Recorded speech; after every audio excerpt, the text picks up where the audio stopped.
श्री कृष्ण जी कहते हैं, कठिन समय में समझदार व्यक्ति रास्ता खोलते हैं और कायर व्यक्ति बहाना बनाते हैं। मनुष्य अपने व्यवहार से स्वयं ही अपने भेद खोल देता है।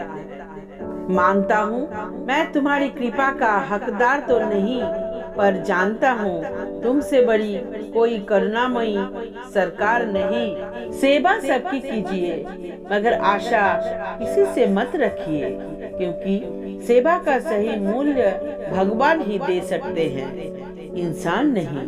भूल होना प्रकृति है, मान लेना संस्कृति है और उसे सुधार लेना प्रगति है। नियत साफ हो तो एक लोटा जल भी कबूल है, वरना दिखावे का तो 56 भोग भी फिजूल है।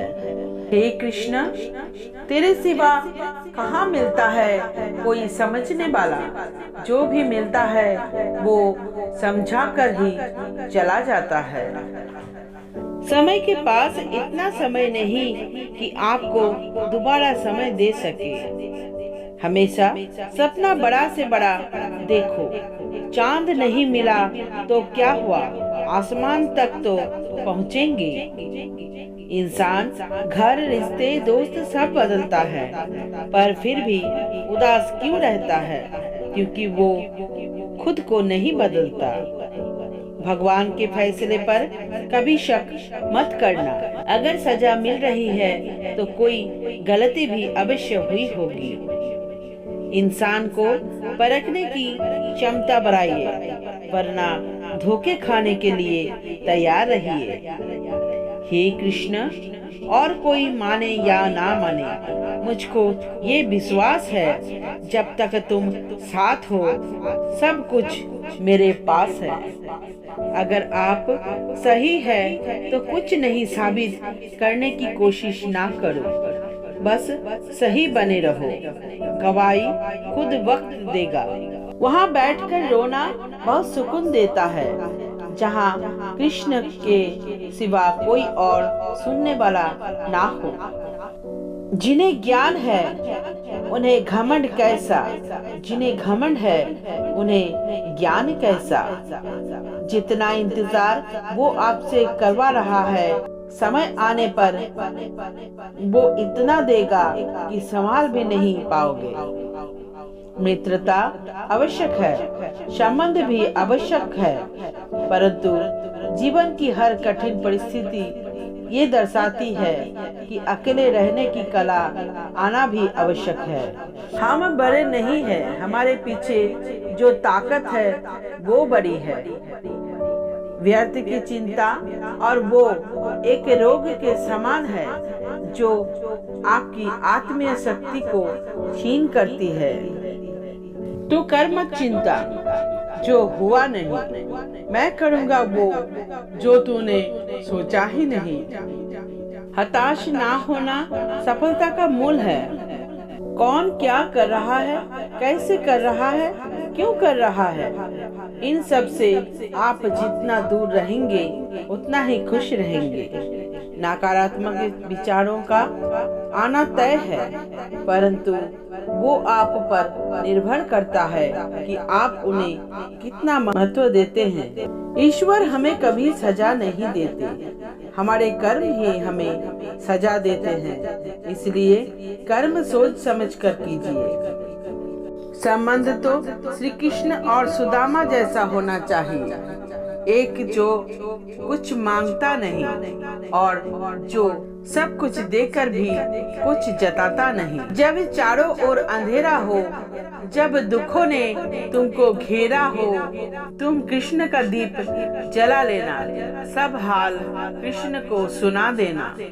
इंसान उतना ही बड़ा बन सकता है जितना बड़ा वो सोच सकता है। मुश्किल वक्त हमारे लिए आईने की तरह होता है, जो हमारी क्षमताओं का सही आभास हमें करता है।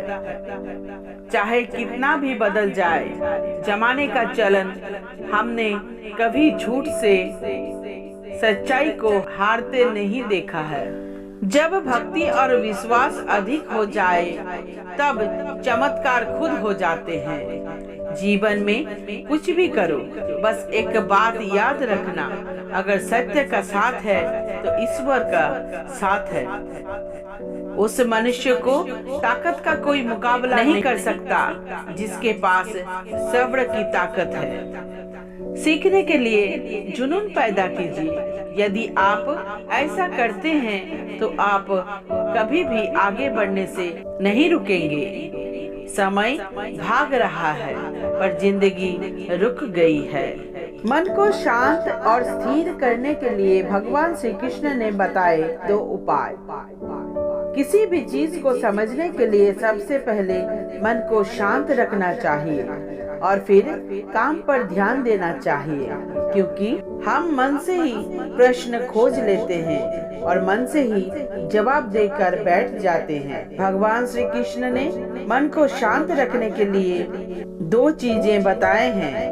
भगवत गीता में भगवान श्री कृष्ण कहते हैं, मन का बेचैन होना उसका स्वभाव है। हमारे मन को लगता है कि अगर वो अलग अलग बातों के बारे में सोचता रहता है तो आने वाले हर मुश्किल और मुसीबत से बचा लेगा, पर ऐसा होता नहीं है। हम अपने जीवन का काफी अधिक समय सोच विचार करके परेशान होने में निकाल देते हैं। भगवान श्री कृष्ण कहते हैं कि मन का ये स्वभाव बदलना मुश्किल जरूर है, असंभव नहीं। कोई बुरी बात होती भी नहीं है और मन परेशानी की ऊंची ऊंची लपटें लेने लगता है। कभी कभी तो मुझे ऐसा लगता है कि हमने से कई लोग सिर्फ परेशान होने के लिए जीते हैं। सारी परेशानी, पीड़ा, दुविधा अक्सर हमारे मन की बनाई हुई कहानियां होती है। भगवान श्री कृष्ण हमें हमारे मन को शांत और स्थिर करने के लिए 2 उपाय देते हैं। पहला, ध्यान लगाना या मेडिटेट करना। दूसरा, वैराग्य भाग सीखना। मेडिटेशन या ध्यान का मतलब सिर्फ आंख बंद कर बैठना नहीं होता। मेडिटेशन का मतलब होता है अपना पूरा ध्यान किसी चीज पर लगाना और उसे हटने नहीं देना। जब आप जीवन के हर छोटे बड़े काम को पूरे ध्यान से करते हैं तो आपका जीवन ही एक मेडिटेशन बन जाता है। ऐसे जीवन में शांति, स्थिरता, साहस और सफलता का होना अनिवार्य है। वैराग्य का अर्थ ये नहीं कि आप सब कुछ छोड़कर जंगल में जाकर बैठ जाएं। वैराग्य का सच्चा अर्थ है कि आप जो काम कर रहे हैं उसका क्या नतीजा या रिजल्ट निकलेगा उसकी चिंता ना करें। कुछ लोगों में बिना वजह संदेह या शक करने की आदत होती है। ऐसे लोग कभी खुश नहीं रह पाते। जीवन में सफलता प्राप्त करने के लिए भगवान श्री कृष्ण के विचारों को अपनाया जा सकता है। गीता में दिए श्री कृष्ण के उपदेशों को सफलता का मूल मंत्र कहा जाता है। भगवान कृष्ण द्वारा बताए इन उपदेशों को हर व्यक्ति को जानना चाहिए। उन्होंने अपने जीवन में ऐसी बातें कही जिन्हें अपनाकर कोई भी व्यक्ति सफलता का स्वाद पा सकता है। भगवान कृष्ण ने अर्जुन को गीता के उपदेश सुनाए। श्री कृष्ण के इन उपदेशों को अपने जीवन में जरूर उतारें। उससे आपकी हर परेशानी दूर होगी और सफलता के मार्ग प्रशस्त होंगे।